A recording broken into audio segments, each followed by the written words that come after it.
The Lives of the Saints by Father Alban Butler, September 26th, The North American Martyrs.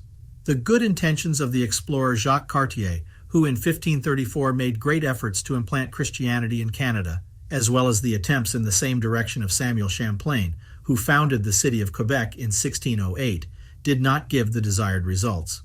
However, at the express wish of King Henry IV of France, that same year of 1608, two Jesuit priests, Pierre Biard and Ennemond Massé, left for Canada. They arrived in Acadia, Nova Scotia, settled in Port Royal, now the city of Annapolis, and began their task of evangelizing the Iroquois Indians. Their first task was to learn the language. Father Massé went into the forest to live among those nomadic tribes and to gather as much information as he could about their customs and language, while Father Biard remained at the Port Royal settlement, where he tried to attract, with gifts of food and sweets, the few Indians there, so that they would teach him the words he needed to speak to them. Within a year, the two priests had acquired the necessary knowledge to write a catechism in the Indian language and begin to teach it. They immediately discovered that one of the two tribes they had to deal with, the Etchemins, were decidedly hostile to Christianity, while the Iroquois, although more amenable, lacked any religious sense. There was not one who did not indulge in drunkenness and witchcraft, and all, without exception, practiced polygamy. However, when the missionaries were joined by the new French settlers, two other Jesuit priests, and a lay brother, it seemed that the work of evangelization was on the right track. But all that was abruptly interrupted in 1613, when the pirate captain of an English merchant ship, at the head of his entire crew, made a devastating raid on Port Royal. There was rampant looting. All the colonists' establishments were set on fire, and a group of 15 of them, including Father Massé, were put into a boat and left to drift at sea. Afterwards, the English captain left in his ship for Virginia and took Father Biard and Father Quentin with him. The missionaries eventually managed to return to France, but by then, the task of preaching the gospel among the Acadian Indians had come to a complete standstill. In the meantime, Champlain, the governor of New France, insistently requested the sending of good religious, until in 1615 several Franciscans arrived in Tadoussac. Those friars worked heroically for some time, but seeing that it was not possible for them to obtain the men and means necessary to carry out the task properly, they requested the help of the Jesuits. In the same year, 3 priests of the Society of Jesus landed in Quebec, precisely when the Indians had just killed the Franciscan friar Vial and his catechist and thrown their corpses into the river in the part of the rapids that to this day is known as Sault au Recollet. Of the 3 newcomers, one was Father Massé, who, safe from his previous terrible experience, was returning to his former field of work, but the other 2, Father Brébeuf and Father Charles Lalemant, were new to the difficult task. When Father Jean de Brébeuf entered the company's seminary in Rouen at the age of 24, his constitution was so weak and sickly that he was unable to pursue the normal course of studies, nor could he endure the periods of teaching for any length of time. That is why it is astonishing that this tubercular invalid became in a few years the tyrannical apostle of the Hurons, whose ability to endure hardships, whose courage in the face of danger, whose integrity and energy were so extraordinary that when the Indians killed him, they drank his blood to acquire his bravery. As Father Brébeuf did not dare to face the Hurons at once, he remained for some time with the Algonquians in very trying conditions of life to learn their language and become acquainted with their customs. The following year, in the company of a Franciscan and another Jesuit, he went into the Huron country. During the trek of almost 1,000 kilometers, there were 35 occasions when, because of the rapids in the river currents, they had to carry the canoe and all the bundles of their provisions in order to continue on foot.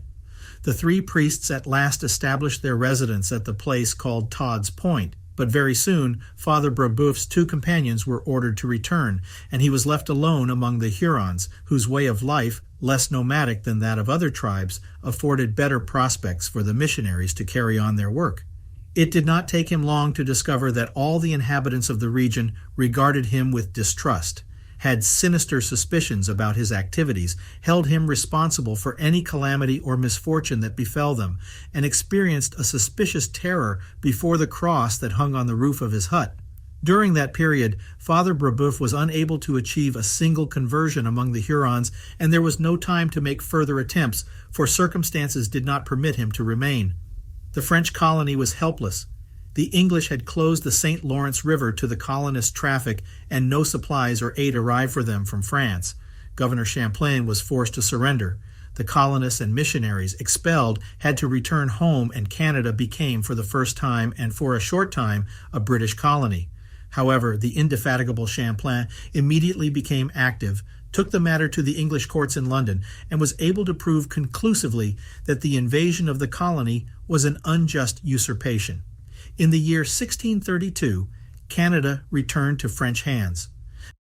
Immediately, the Franciscans were invited to return, but lacking a sufficient number of missionaries, it was the Jesuits again who took over the work of evangelization.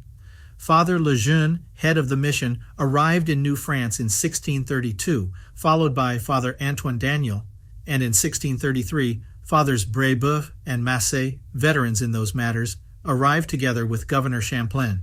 Father Jeune, who before embracing the priesthood had been a Huguenot, was a man of extraordinary ability and broad vision. He considered that the mission was not a matter for a few priests and the faithful few who would support them, but a major undertaking in which all French Catholics should take an interest. Accordingly, he conceived and carried out the plan of keeping the whole nation well informed of the true conditions in Canada by means of a series of graphic descriptions, beginning with that of his personal experiences of the journey, the explorations, and his first impressions of the Indians. This information was written and sent to France within 2 months to be published at the end of the year. These messages, known as the Relaciones Jesuiticas, were exchanged almost without interruption between New and Old France, and often included letters from other Jesuits such as Brébeuf and Perrault. The reports aroused lively interest, not only in France, but also in all of Europe, to such an extent that since their publication, a great flow of emigration from the old continent began, and very soon a good number of religious men and women arrived to work among the Indians and to give spiritual help to the colonists. Father Antoine Daniel, who was to be Father Brébeuf's companion for some time, was, like the latter, a native of Normandy. He was studying law when he decided to enter the Society of Jesus, and before leaving for the New World, he had been in close contact with all those who could inform him about the mission in Canada.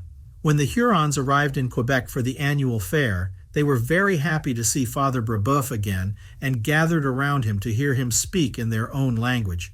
Many of the Indians asked him to return with them to their district, and he was very willing to follow them, but at the last minute, the Hurons, frightened by the threats of a warlord from Ottawa, refused the priest's company. During the following year's fair, however, the Hurons themselves begged Father Brébeuf, Father Daniel, and another priest named Darost to come and dwell with them as their guests. After a journey full of hardships, during which they were even robbed and abandoned by their guides, the 3 Jesuits arrived at their destination, where the Hurons themselves built them a spacious hut. Brébeuf taught his companions the local language, and very soon Father Daniel, who proved to be an excellent student, was able to recite the Lord's Prayer with the children during the meetings that Father Brébeuf held in his hut. Religion, as the Indians understood it, was based exclusively on fear, and the missionaries had to be satisfied with beginning to teach them what they could learn. They began to catechize them, wrote Brébeuf, inculcating in them the memorable truth that their souls are immortal and that, after the death of the body, they go to hell or heaven. In this way, we approach them in public or in private. I explained to them that it is in their hands to choose what they want for their eternal life. At that time, there was a time of great drought, and famine was threatening to break out. The local witch doctors could do nothing to stop the catastrophe, and all the Indians were on the verge of despair. Then they appealed to Father Brébeuf, who recommended them to dedicate themselves to prayer, and began a novena with them. On the last day of prayers, the rain fell in abundance, and the crops were saved. The Hurons were very impressed, but the elders of the tribe clung to their old traditions, and the mature men and youth were indifferent and unconcerned. The Jesuit missionaries never administered baptism to adults without having first subjected them to a long preparation in which they gave proof of constancy. They only baptized the sick who were about to die, of which there were always enough, due to the persistence of epidemics. The children, on the other hand, were docile and well disposed to learn, and yet the vices were so openly practiced that it was almost impossible to prevent the little ones from being contaminated by the degenerations of their elders. It was therefore decided to establish at Quebec a seminary for the Indians, and Father Daniel, with 2 or 3 Huron children, set out for the city to found what became the center of the hopes of the missionaries. Father Daniel himself was the teacher, tutor, nurse, and playmate of the first seminarians. For some time, Father Brébeuf was left alone among the Hurons and took advantage of that circumstance to write a treatise of instructions, which later became famous, intended for those who would come to participate in the missions among the Indians. In 1636, 5 other Jesuits arrived, 2 of whom were destined to be among the martyrs: Father Jogues, who became the apostle of the new indigenous nation, and Father Garnier. Isaac Jogues, a native of Orleans, entered at the age of 17 the novitiate of the Society in Rouen, and from there he went to the Royal College of La Flèche, considered by Descartes as the first college in Europe. After his ordination, he was assigned to Canada and undertook the journey with the governor of New France, Huot de Montmagny. Charles Garnier was a Parisian, educated at the College of Clermont. At the age of 19, he entered the novitiate, and, after his ordination in 1635, he volunteered for the Canadian mission. He left with Jogues in 1636. Garnier was then 30 years old, and Jogues 29. While Father Brébeuf was alone among the Hurons, he witnessed the commotion of war preparations to repel an invasion by the Iroquois, the traditional enemies, and after the battles, he was a forced witness to the gruesome scene of the torture and death of an Iroquois prisoner. The priest could do nothing to prevent these unbelievable cruelties, but as he had baptized the captive shortly before, he imposed on himself the obligation to remain at his side, to encourage him and help him to die well. Thus, he witnessed the manifestation of a new aspect of the character of the Indians, which was quite a revelation to him. The way they mocked their victim was truly diabolical, wrote Father Brébeuf. The more they burned his flesh and broke his bones, the more they flattered and even caressed him. It was a horrible tragedy that lasted all night. Little did the priest know at the time that he was witnessing the same thing he was about to suffer. 5 of the newly arrived missionaries left immediately to join Father Brébeuf, and Father Jogues, who had not been assigned to the Hurons, also went to join the mission a few months later. One of the frequent epidemics that ravaged the region at the time attacked several of the new missionaries, and although they, even the convalescent ones, helped the sick Indians as much as possible, the local wizards took it upon themselves to spread the rumor that the arrival of the foreigners was the cause of the evil that attacked the Indians. With difficulty, and only temporarily, the missionaries were able to confront this campaign of slander. In spite of all these setbacks, in May 1637, Brébeuf felt compelled to write to the Father General of his order in these terms: "We are listened to with pleasure. We have baptized more than 200 this year, and from almost all the villages and hamlets of the region we have been invited to visit them. On the other hand, as a result of this last epidemic and the rumors circulated by the sorcerers, the people know us better and better, and at least judging by our conduct, they understand that we have not come to buy furs or to trade with them, but only to teach them and to procure for them the salvation of their souls, and in the end, the happiness that will last forever." It was not long before the hope of the missionaries received a new blow, due to the resurgence of the suspicions of the Indians, which culminated in a council of 28 elders of the tribe that, practically, submitted to trial in absentia all the priests, misioneros. Before the accusations, Father Brébeuf defended himself and his companions brilliantly, but after further counsels and interrogations, he was informed that, by decision of the people, he and his companions had to die. The missionaries took things calmly. Among all, they wrote a last report and declaration for their superiors, and afterwards, Father Brébeuf invited the Indians to his farewell party. In the course of that agape, the priest spoke to them about life after death, in such simple words and with such an emotional accent that the Indians were moved, proclaimed their decision that Father Brébeuf should stay with them, and pledged to leave the other missionaries alone. A second mission was established at nearby Haudenosaunee, and Father Lalemant was left in charge of the new house and the old one, while Father Brébeuf was put in charge of a third house called Sainte-Marie, a short distance from the Indian hamlets. That establishment served as the central office of the missions and the headquarters of the priests and their assistants, as well as the refuge for the French farmers and soldiers. A hospital and a fort were built there. A cemetery was established, and for 5 years the missionaries worked with perseverance. They often undertook long and dangerous expeditions into the territories of other tribes, such as the Pitum or Tobacco Indians, the Ojibways, and the Neuters, who lived in the lands north of Lake Erie. It was a rare occasion when these Indians were well received by the priests. In 1637, the first adult Indian received baptism. 2 years later, 80 others had been baptized, and in 1641, 60 more received the sacrament. The figures did not indicate great progress, but they did show that the conversion of the Indians was possible. Father Lalemant, in the report he wrote in 1639, said, "We have sometimes wondered if we can hope for the conversion of this country without bloodshed." At the same time, at least 2 of the missionaries, Father Brébeuf and Father Jogues, prayed continually to share in the glory of suffering, although not of martyrdom. In the year 1642, the Huron country was ravaged by calamities. The crops were very poor, disease was rife, and there was no way to obtain clothing. Quebec was the only source of supplies, and, by general agreement of the missionaries, Father Jogues was chosen to lead an expedition to the city. The priest arrived safely at his destination and started back with abundant supplies for the mission, but the Iroquois, bitter enemies of the Hurons and the fiercest of the tribe's Indians, were on the lookout and had ambushed the expeditionaries. The story of the attack, of the captivity, of the ill treatment, of the tortures to which the expeditionaries were subjected, cannot be told here. Suffice it to report that Father Jogues and his assistant, René Goupil, apart from being beaten several times and beaten by the fists of their captors, had to endure having the hair pulled out of their heads and beards, as well as the nails of all their fingers, and even their index finger was bitten off at birth. But what grieved the priest most was the brutal cruelty with which the indigenous Christians converted by him were treated. The first to die a martyr's death on September 29, 1642, was René Goupil, torn to pieces by axes, tomahawks, thrown at him from a distance for having made the sign of the cross on the heads of some children. René Goupil was an extraordinary man.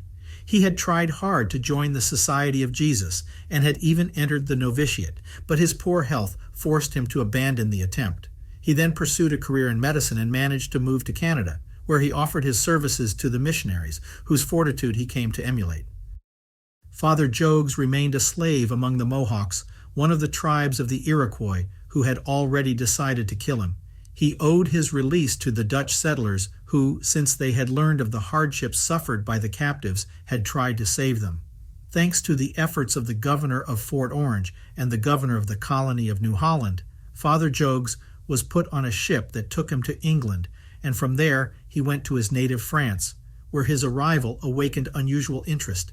In early 1644, Father Jogues was again sailing for New France. Arriving in Montreal, which had just been founded, he began to work among the Indians in the vicinity, awaiting the time to return to the Huron district, a journey that was increasingly dangerous, because the Iroquois Indians were lurking all along the way. At that time and unexpectedly, these Indians sent an embassy to the town of Tres Rios to negotiate peace. Father Jogues, who was present at the parleys, noticed that the representatives of Haudenosaunee, the main village of the tribe, had not come. Moreover, in the course of the talks, it became clear that the Iroquois only wanted to make peace with the French and not with the Hurons. In any case, it was resolved to send a delegation from New France to parley with the Iroquois chiefs at Haudenosaunee, and Father Jogues was appointed chief ambassador, along with Jean Bourdon, who represented the government of the colony.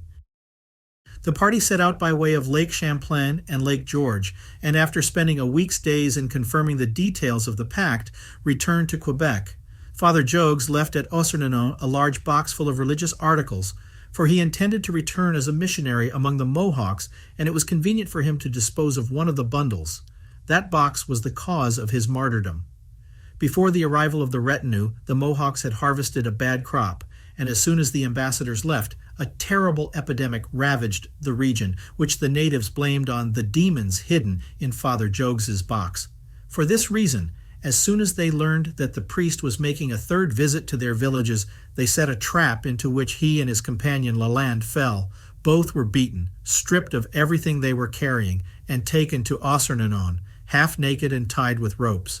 Their captors were members of the Bear tribe, and although Indians from other family groups tried to protect the captives and decide their fate in a council, the former refused any clemency. On the afternoon of October 18th, Father Isaac Jogues was invited to eat in a hut, and as soon as he entered, the Indians gathered there, threw their axes at him, and killed him. They cut off the head of the corpse and placed it on the end of a stick, turned in the direction of the road by which the priest had come. The next day, his companion Jean Lalande and the guide, a Huron Indian, were also hacked to death, decapitated, and their bodies thrown into the river. Jean Lalande, like René Goupil, was a don or donado of the mission. The martyrdom of Father Jogues decided the fate of the Hurons, whose only hope for peace lay in the good offices of the missionary among their fierce enemies, the Iroquois. At that time, the Hurons were beginning to accept the Christian faith in considerable numbers, and there were 24 missionaries, including Father Daniel, working among them. In fact, the Huron country was on its way to becoming Christian, and had they enjoyed a period of peace, the whole tribe would have been converted, but the Iroquois would not cease their hostilities. After a series of attacks and plundering of Huron villages, without saving any of the inhabitants, on July 4, 1648, they appeared in Haudenosaunee, precisely when Father Daniel had just celebrated Mass. At the sight of the enemy, a great panic seized everyone, and many of them sought refuge with the priest, who quickly began to baptize them. But there were so many who implored him for the sacrament in the presence of danger that he ended up wetting his handkerchief and baptized them collectively by sprinkling. Meanwhile, the Iroquois were taking over the village inch by inch, and the faithful urged Father Daniel to flee, but he refused, and instead of fleeing, went to visit some elderly and sick people whom he had been preparing for baptism for some time. He made a quick tour of the huts to encourage the frightened villagers, and returned to the church, which he found full of indigenous Christians. He spoke to them to give them instructions to escape while they could, and then left the church alone to meet the enemy. When the Iroquois saw Father Antoine Daniel, they surrounded him and began to shoot arrows at him until he fell dead. They stripped the corpse, threw it inside the church, and set fire to the building. As the narrator of that martyrdom says, Father Daniel could not have been more gloriously consumed than on the pyre of that burning chapel. During the following year, on March 16, 1649, the Iroquois attacked the village where Fathers Jean de Brébeuf and Gabriel Lalemant were staying. Among the Jesuits who arrived in New France, Gabriel Lalemant was the last of the martyrs. 2 of his uncles had been missionaries in Canada, and he himself, after taking his vows as a Jesuit priest in Paris, added a 4th vow, that of offering his life in sacrifice for the salvation of the Indians. He had to wait 14 years to fulfill that vow. The tortures to which the 2 priests were subjected were among the most atrocious in recorded history. After stripping them completely naked and beating them with sticks on all parts of their bodies, Father Brébeuf sat up with difficulty and began to exhort and encourage the Christians around him. One of the 2 priests had both hands cut off. Both had iron bars heated in the fire applied to their armpits and sides, and collars made of red-hot spearheads were placed on their shoulders. Afterwards, the executioners placed around their waists bands of tree bark dipped in resin, which they set on fire.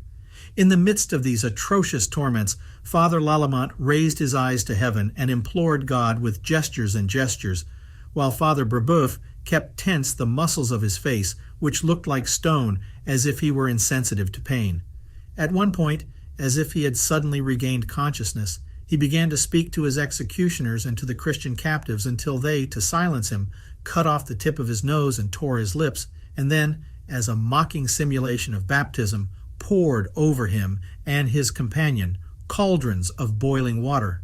Finally, they began to cut them large pieces of meat that they threw into the fire to roast it, and then, to both of them, they opened a large incision on their chest and took out their hearts, but not before collecting the blood in bowls to drink it while it was still hot. The martyrdom of the 2 missionaries and the slaughter of the ferrets, far from satisfying the ferocity of the Iroquois, only fueled their thirst for blood.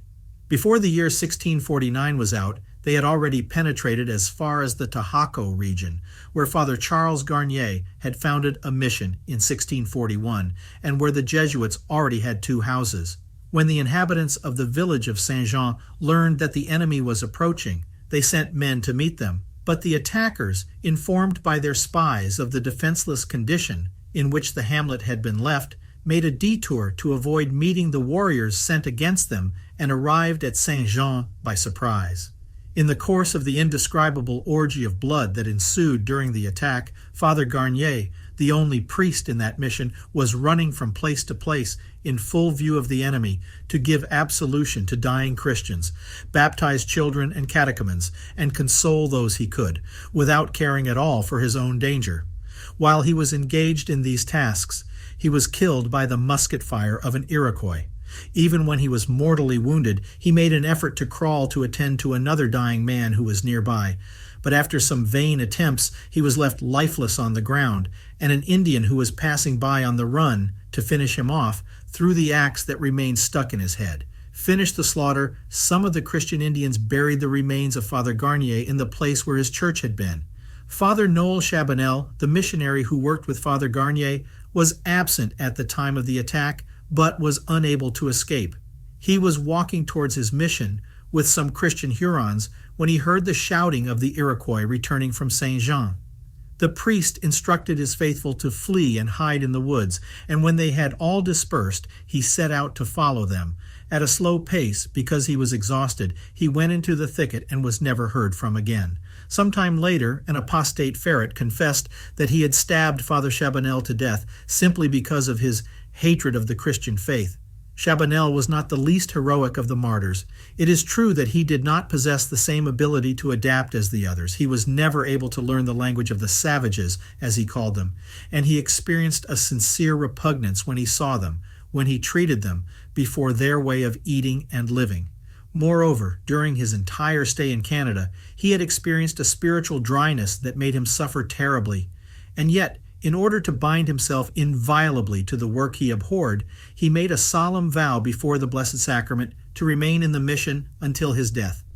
The sacrifice of those noble martyrs had a marvelous result, for it was not long after their death that the truths they proclaimed were accepted by all, even by their own executioners, and the missionaries who succeeded them conquered for Christianity all the tribes with whom the first Jesuits arrived in Canada had intercourse. The martyrs of North America are Saints John de Brébeuf, Isaac Jogues, Anthony Daniel, Gabriel Lalemant, Charles Garnier, Noël Chabanel, René Goupil, and John Lalande. All of them were canonized in 1930. The Society of Jesus celebrates their feast on this date and on March 16th throughout the United States and Canada.